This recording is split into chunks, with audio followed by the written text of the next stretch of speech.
Hello mga beshi, gagawa po tayo ng special tupig.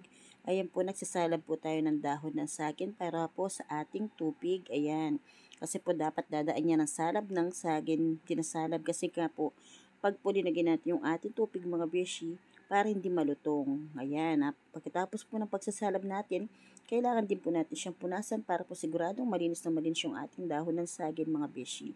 Kaya nasabi ko pong special tupig mga beshi, kasi po mostly sa paggawa po ng tupig, hindi po nila nilalagyan ng evap. Ako po, nilagyan ko siya, kaya nasabi kong special. May version lang po yun, mga beshi, hindi po sa ang version ko lang po yun. Tapos po, ayan, sa preparation po ng ating tupig, naglagay po tayong tinunaw na butter, at saka po yung ating buko, ayan. 2 buko lang po yan, kaso manipis lang po siya. Tapos mga beshi, linagay po natin yung nirep nating gata, kaya po nakikita yung ganyang itsura ng ating gata is nagbubuo na rep po siya, para hindi masira. Tapos po, naglagay po tayo ng evap, yung po yung sinasabi kong pampay-special lang siya mga beshi, yung ating evap. Ayan, talagang sinumot-simot ko. Tapos naglagay po tayo ng 1/4 na kilo ng sugar mga beshi. Ayan. And then, halo-halo po muna natin siya ng very light bago po natin lalagyan ng giniling na malagkit mga beshi. Yung ating giniling na malagkit mga beshi is 3/4 kilo lang po yan mga beshi. Wala po siyang 1 kilo. Ayan po, dahan-dahan lang po sa paglalagay. Konti-konti lang po muna yung ating lalagay para po hindi ma-overload yung ating lalagyan o hindi umapaw. Ayan po mga beshi.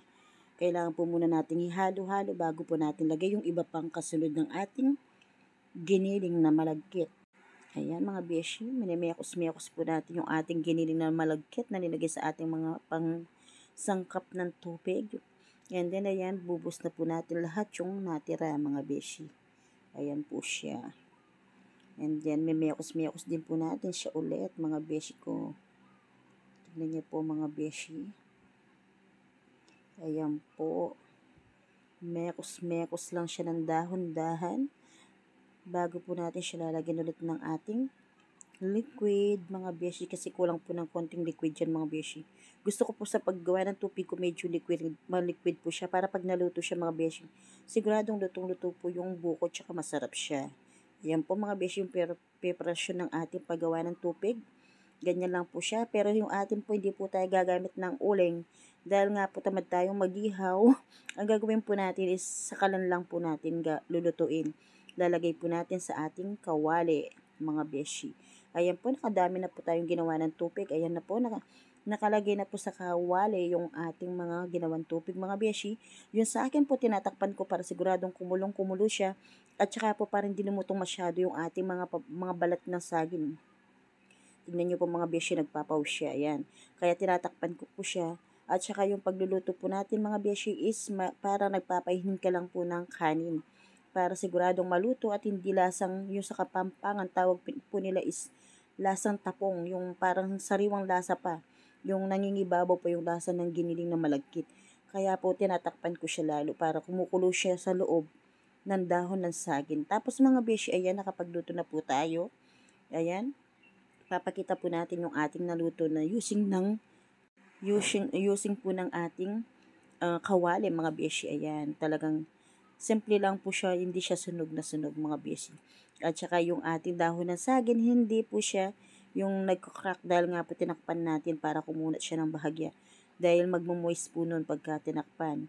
At the same time, napapakulo po yung sa loob ng tupig sa dahon ng saging habang nagpapainin po tayo nun sa kawali.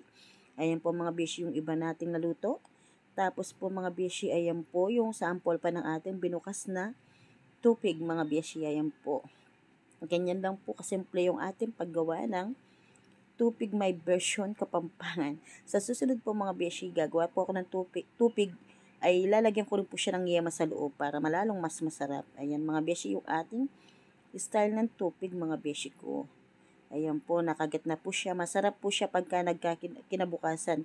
Doon mo siya mapipil na masarap talaga. Pag mainit pa kasi hindi mo mapipil yung sarap niya mga beshi.